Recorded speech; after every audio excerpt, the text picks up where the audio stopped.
जंगल के बीचों बीच एक बोसीदा मकान था।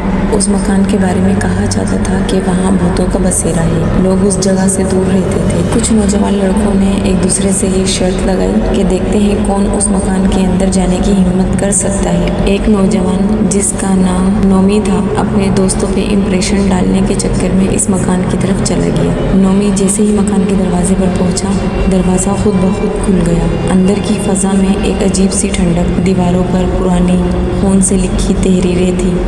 हर कमरे में कदम रखने पर फर्श से चीखों की आवाज़ें आती। अचानक एक साया नोमी के पीछे से गुजरा। नोमी ने पीछे मुड़कर देखा मगर वहाँ कुछ नहीं था। नोमी ने दिल को मजबूत किया और ऊपर की मंजिल की तरफ जाने लगा। जैसे ही उसने सीढ़ियाँ चढ़नी शुरू की, सीढ़ियाँ टूटने लगी। ऊपर पहुंचकर नोमी ने देखा कि एक कमरे में रोशनी जल रही है। अंदर जाने पर उसने देखा कि एक पुराना आईना रखा है जिसमें एक डरावना चेहरा नजर आ रहा है।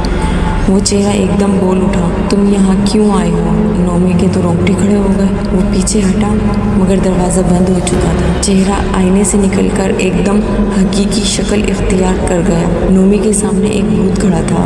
नोमी ने चीखने की बहुत कोशिश करी मगर आवाज़ उसके गले में ही दबके रह गई। उस भूत ने कहा नोमी से, तुम अब कभी यहाँ से ज़िंदा वापस नहीं जा सकते। अचानक एक ज़ोरदार धमाका हुआ और पूरा मकान लर्ज़ उठा। नोमी ने देखा कि मकान की दीवारें भी टूटने लगी हैं। वो भागने की कोशिश करता रहा मगर मकान ने उसे अपनी गिरफ्त में ले लिया। उस आखिरी लम्हे में नोमी की आंखें आहिस्ता आहिस्ता बंद होने लगी और वो हमेशा के लिए गायब हो गया। लोग कहते हैं कि आज भी रात के अंधेरे में नोमी की चीखें उस मकान से सुनाई देती हैं और लोग ये भी कहते हैं कि नोमी उस मकान में कैद है। उसके बाद नोमी दोबारा किसी को नज़र नहीं आया। इस कहानी का सबक ये है कि हमारे बड़े हमें जिस काम से मना करते हैं हमें वो काम नहीं करना चाहिए। ऐसा करने में ही हमारी भलाई होती है।